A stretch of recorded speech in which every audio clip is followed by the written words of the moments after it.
On another matter, in the 59 days since October 7th, an alarming surge in anti-Semitic hate has swept the world, and the United States, unfortunately, has not been exempt.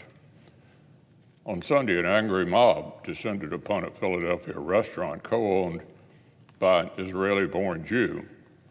Protesters demanded that customers boycott it and outrageously charged the business and its proprietors with genocide.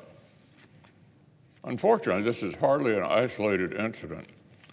Across social media, left-wing activists have whipped followers into a frenzy by proclaiming the urgent need to boycott hundreds of American businesses for the alleged crime of supporting Israel's right to exist. They've committed acts of violence and vandalism, including against the homes of members of Congress. Anti-Semitic online mobs are insisting that organizations that do business in Israel are complicit in ethnic cleansing.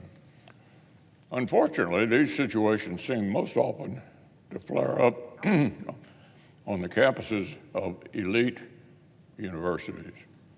This week, a prominent Harvard alumnus penned an open letter to Harvard's president, cataloging that the institution's continued insanity when it comes to Israel's right to self-defense. At Princeton, the faculty group recently signed a letter invoking academic freedom as a shield for students around the country who have parroted terrorist propaganda. Of course, in the same document, professors found room to hurl their own accusation of apartheid at Israel. American higher education has become the epicenter of an alarming wave of hatred toward Jews. Luckily, there are glimmers of hope. A Franciscan university in Ohio, administrators created an expedited transfer process to welcome students facing anti-Semitic threats at other schools.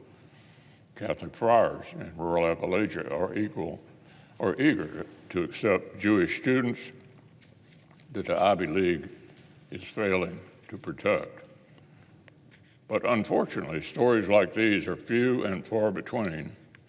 It's especially alarming to see anti-Semitic hatred bleeding into the secondary education as well. Last month, an organization known as the People's Forum helped organize a massive anti-Israel protest and walkout at schools in New York City.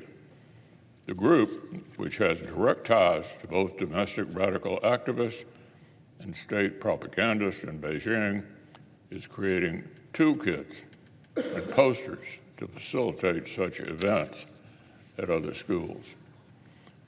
As I've said before, I'm a staunch supporter of freedom of speech. Our nation gives hateful people the right to say appalling things, but it also gives people with a moral compass the right to condemn them in the strongest possible terms.